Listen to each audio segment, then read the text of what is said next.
Kita nggak bisa nyangkal kalau The Great White Shark adalah puncak rantai makanan di lautan. Tapi bukan berarti karena dia berada di puncak, nggak ada lawan yang bisa nandingin kekuatannya. Contohnya, Paus Orca bisa jadi yang paling cocok buat jadi musuhnya sang pemburu ganas ini cuy. Kalau sekarang Great White Shark bisa ada di puncak rantai makanan, berarti dulu dia harus ngegeser predator lain dong yang ada di puncak rantai makanan. Terus, hewan macam apa yang bisa ngalahin The Great White Shark? Kalau mikirin pertanyaan-pertanyaan kayak gini, gua rasa kalian pasti belum tahu hewan seperti apa yang sempat mendiami lautan kita dan menjadi predator utama atau bisa disebut juga apex predator. Lalu, apakah kalian tahu apex predator bernama Megalodon? Megalodon, hiu besar yang hidup pada 16 juta tahun yang lalu. Tepatnya di zaman Miosen awal sampai Pliosen akhir, adalah hewan yang berada di puncak rantai makanan pada waktu itu. Megalodon mendominasi rantai makanan selama jutaan tahun karena emang gak ada yang bisa ngelawan si Meg ini cuy. Megalodon dengan nama latin Otodus megalodon yang berarti gigi besar, ini memiliki ukuran yang luar biasa gede cuy. Ukuran Megalodon yang paling besar yang pernah ada adalah sekitar 20,3 meter. Kira-kira sama kayak ukuran 7 gajah Afrika cuy. Gede banget kan? Tapi untuk rata-rata ukuran panjang si gigi besar ini adalah 10,5 meter. Sedangkan The Great White Shark yang masih hidup sampai sekarang aja cuman punya ukuran paling besar maksimal 6,1 meter. Nah cuy, awalnya Megalodon ini digolongin ke famili Lamnidae, yaitu satu keluarga sama si hiu putih.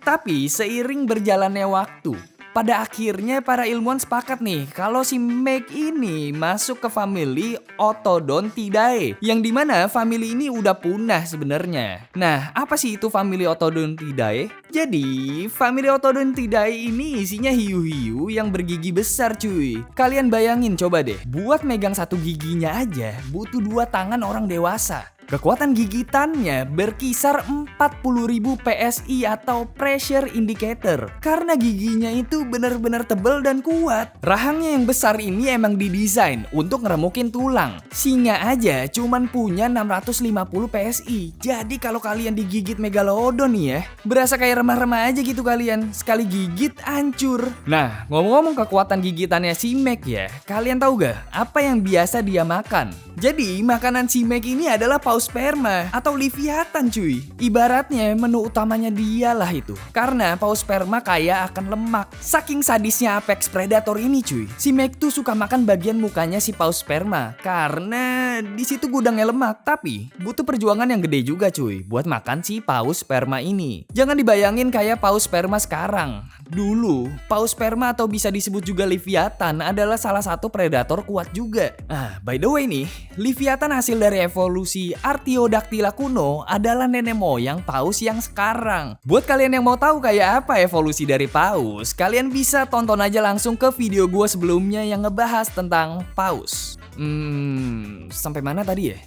Oh iya, si Meg sama si Livy. Jadi mereka emang sama-sama predator nih. Tapi untuk segi kekuatannya, si Leviathan itu kalah jauh sama si Meg. Memang karakter dasar dari hiu ya, dia punya elemen of surprise cuy. Makanya itu si Leviathan ini gampang kalah. Menurut penelitian Aldo Benitez, kandidat doktor di Museum Paleontologi Universitas Zurich di Swiss, cara Meg ngeburu si Livy itu berenang diem-diem di bawahnya. Karena paus kan bukan ikan nih, dia mamalia yang butuh menghirup oksigen ke permukaan laut. Jadi pas dapet momen ini, langsung diseruduk sama si Meg dari bawah dan alhasil dicabik-cabik lah itu si Leviathan. Nah, karena gue dari tadi udah ngomongin si Leviathan nih cuy, jadi menurut penelitian, Leviathan ini karnivora. Selain makan cumi-cumi kolosal, Leviathan atau paus sperma purba ini juga suka makan jenis paus lainnya cuy.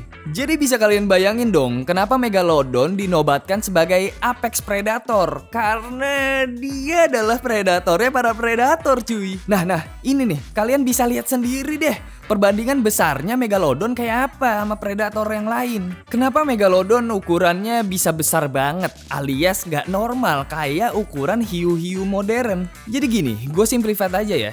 Ukuran si Megalodon yang super duper gede itu karena hasil dari arms race atau ya perlombaan senjata yang terjadi di lautan yang terjadi sekitar 40 juta tahun yang lalu dengan nenek moyang si mamalia terbesar di muka bumi ini, yaitu Paus. Maiacetus, si nenek moyang paus, ngeinvasi hampir seluruh lautan di muka bumi ini, dan pada masa itu hidup juga si hiu jenis Carcharodontlus angustidus, yaitu nenek moyang megalodon. Dan bagi nenek moyang megalodon, kehadiran Maiacetus ini udah kayak dapat rezeki nomplok gitu cuy, alias sumber makanannya jadi banyak. Mulai dari situ, Angustidus menargetkan paus sebagai hidangan utama. Nah, awalnya nenek moyang megalodon nggak sebesar si megalodon, tapi karena paus berevolusi dan makin membesar dan jadi banyak jenisnya juga, otomatis si nenek moyang megalodon ini juga harus ngikutin perkembangan si mangsanya. Jadi, event evolusinya Otodus mempengaruhi bentuk fisik cicit-cicitnya Otodus obliquus nih, sampai akhirnya menjadi Otodus megalodon. Sekitar 24 juta tahun ke depan cuy. Di masa megalodon ngedominasi lautan, hiu jadi punya ukuran tubuh 2 kali lipat dari nenek moyangnya. Terus berkali-kali lipat lebih berat dari nenek moyangnya juga. Dan untuk giginya, dari yang hanya untuk gigit ikan seukurannya sampai bisa ngancurin ikan yang lebih besar jadi remah-remah. Megalodon tersebar di berbagai belahan dunia nih cuy. Fosil-fosil yang ditemukan berada di Eropa, Afrika, Amerika, dan Australia. Wah, ngeri juga ya kalau masih hidup sampai sekarang itu si Meg. Deket banget cuy, tinggalnya sama Indonesia. Udah gitu, lebih nyereminnya lagi, si Meg ini tuh suka banget di perairan yang punya iklim sedang, di wilayah perairan subtropis yang kira-kira suhu airnya itu 1-24 derajat Celcius cuy. Nah terus, kenapa Megalodon bisa bertahan di air yang bersuhu rendah? Nah karena Megalodon itu punya kemampuan fisik mesotermik.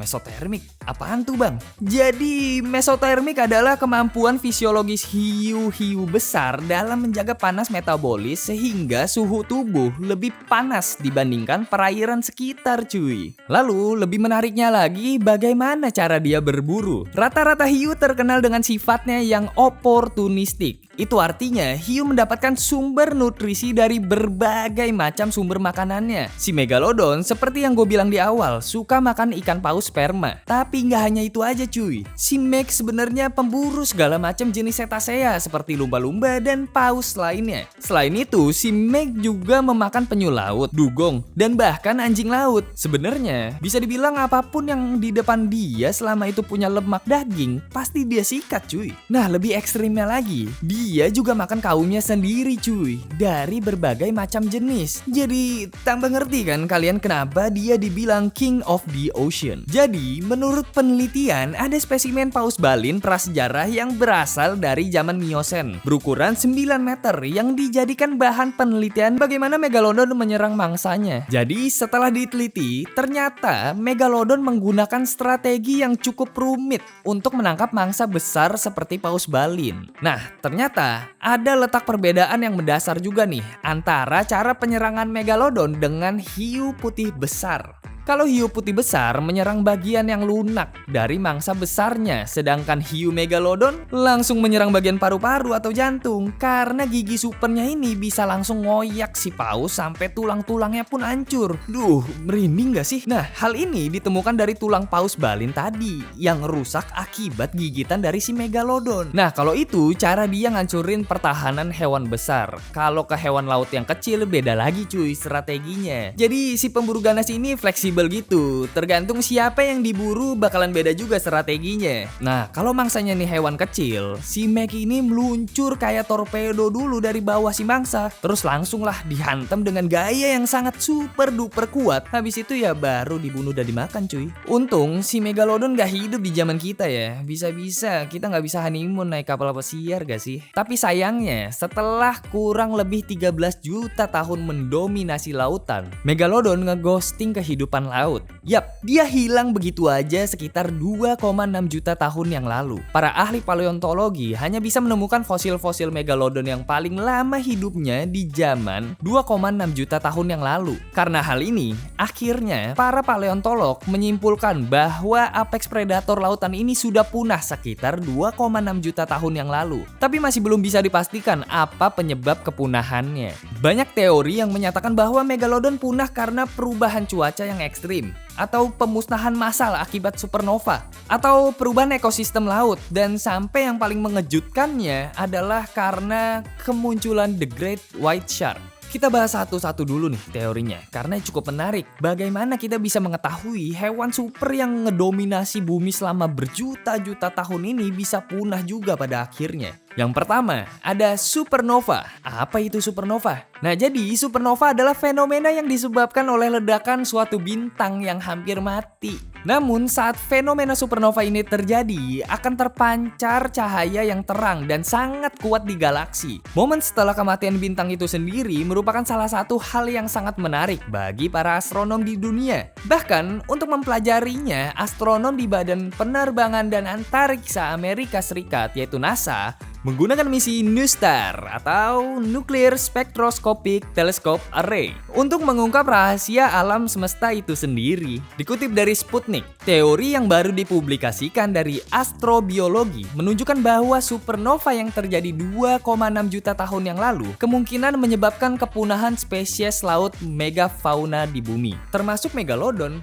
Profesor Emeritus, seorang fisikawan dan seorang astronom yang bernama Adrian Melot di University of Kansas yang memimpin penelitian memperkirakan bahwa ledakan bintang yang meledak dalam jarak 160 tahun cahaya dari bumi jutaan tahun yang lalu merusak atmosfer bumi dan bahkan kehidupan yang ada di dalamnya. Para peneliti percaya bahwa supernova tersebut telah terjadi karena meninggalkan bukti berupa isotop besi 60, yang berarti bumi ini pernah dibombardir dengan radiasi dari ledakan bintang pada 2,6 juta tahun yang lalu. Nah, fenomena supernova Pliocene akhir bertepatan dengan peristiwa kepunahan Pliocene dan Pleistocene yang telah membunuh sepertiga megafauna laut. Astronom Melot dan rekan-rekannya menyebutkan faktor kunci yang terlibat dalam kepunahan begitu banyaknya megafauna adalah karena paparan muon atau partikel-partikel yang dihasilkan ketika radiasi kosmik berinteraksi dengan atmosfer.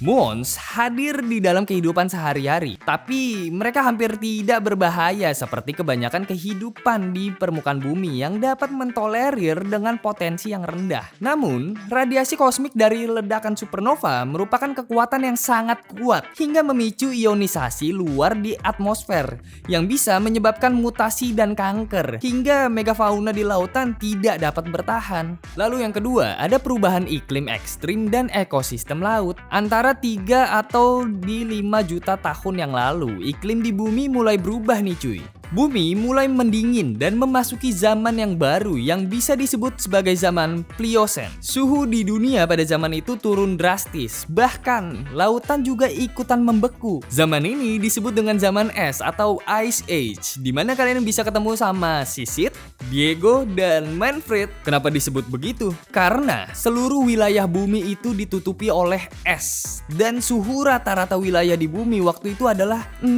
derajat Celcius. Walaupun suhunya turun drastis cuy, itu nggak jadi pengaruh yang besar buat Megalodon karena dia masih bisa ngatasinnya. Yang jadi permasalahan utamanya adalah tanah yang tadinya ada di dalam air muncul ke permukaan. Tanah genting Panama atau tanah genting Darien atau bahasa kerennya nih cuy, The Isthmus of Panama, mulai ngebentuk lahannya sendiri di permukaan. Tabrakan dari lempeng-lempeng tektonik di area tersebut nyiptain aktivitas vulkanik dan alhasil ngebuat formasi baru dari gunung-gunung di utara dan selatan Amerika. Dan karena perubahan sekaligus ini, dengan munculnya tanah-tanah baru ke permukaan yang menjadi benua Amerika, punya dampak yang sangat besar bagi kerajaan hewan di lautan. Tanah yang nantinya menjadi titik dari Amerika itu awalnya ada di dalam air selama jutaan tahun, terus tiba-tiba muncul ke permukaan. Jadinya ngeblok fauna-fauna laut yang biasanya lewat jalur perairan tersebut, yang membuat mangsa-mangsanya si Meg ini jadi hilang semua. Karena si Megalodon gak bisa dapat nutrisi yang cukup lagi, jadinya Megalodon punah. Lalu yang ketiga, kemunculan predator lain. Sebuah hasil studi yang mempelajari fosil gigi dari raksasa laut mengungkapkan bahwa penyebab punahnya hiu Megalodon diduga karena adanya persaingan antara predator ganas lainnya seperti para leluhur hiu putih besar. Persaingan kedua jenis hiu ini terus berlangsung hingga akhirnya mangsa mereka di lautan mulai menipis. Kondisi ini diperparah oleh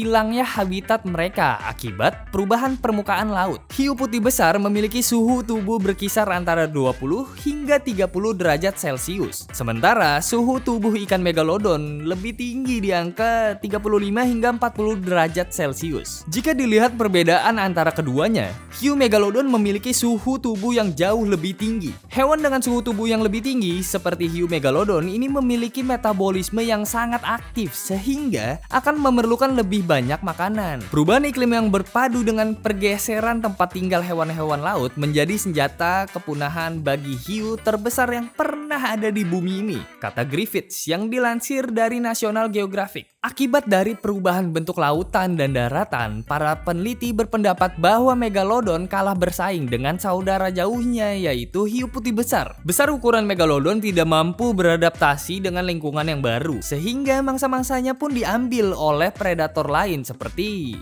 hiu putih besar. Bahkan, ada yang berteori kalau bayi-bayi megalodon itu diburu juga oleh mereka. Jadi segitu aja ya video kali ini ya cuy. Komen di bawah jika kalian mempunyai saran atau topik menarik lainnya yang ingin kita bahas di sini.